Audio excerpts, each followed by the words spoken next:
রাতে খেলা দেখার ফলে আমার ভয়ানক পরিণতি হলো। আমি ঘুম থেকে উঠতেই পারতেছি না। সকাল ৮টা বাজে, এখনো উঠতে পারতেছি না।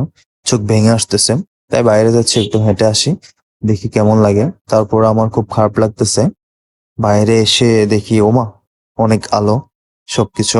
ঘরের পিছনে আসলাম একটু হাওয়া খাইতে। এখন আবার চলে যাচ্ছে, হাওয়া খাওয়া শেষ। এটা আমার লাগানো মরিচ গাছ। ঘরে চলে আসলাম, মগ নিলাম, শাওয়ার জেল নিলাম। এখন গোসল করতে হবে। যেহেতু আমি দোকানে যাব, তাই গোসল করার জন্য গোসল ঘাটে গেলাম। পুকুর ঘাটে এসে এখন ক্যামেরাটি কিছুক্ষণ ধরে অফ থাকবে। গোসল শেষে আবার আমি চলে আসলাম। এখন রুমে যাব, রেডি হব। তারপর আমার রুমটা সবসময় আওলানোই থাকে, আম্মু ভাত এনে রাখলো, সেটা তাড়াতাড়ি খেতে হবে। এখানে ডিম, গোস, শাক দেওয়া আছে।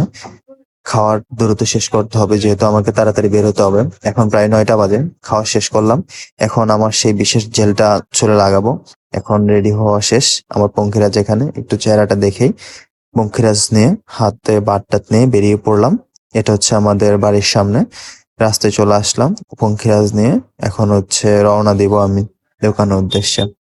আস্তে আস্তে অনেক কথাই হবে আমাদের। অনেক সুন্দর সুন্দর রাস্তাগুলো আমরা এক্সপ্লোর করব।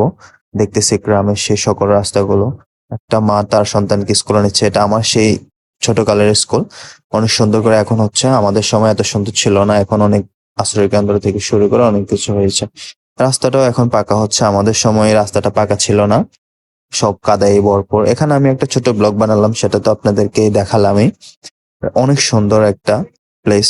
আমার সময় শেষ, তাই আমি এখন পঙ্খিরাজ নিয়ে আবারও টান শুরু করব, যেহেতু তাড়াতাড়ি যেতে হবে। এখন প্রায় ৯টা প্লাস বাজে।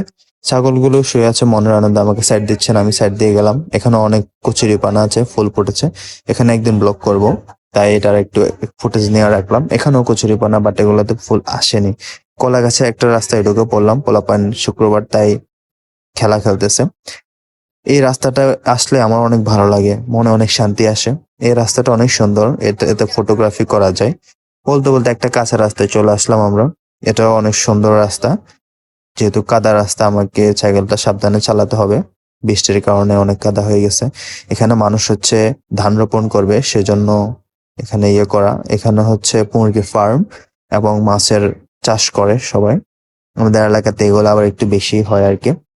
এখানে অনেকে গাছের পাতা শুকাতে দিয়েছে রান্না বান্নার কাজের জন্য। এখানে মাছগুলো বিক্রি করে ফেলছে। ছোট একটা দোকানের সামনে আমরা চলে আসলাম। আমরা যেতে যেতে হয় আর কি, এ রাস্তা দিয়ে আমাদেরকে যেতে হয় সব সময়।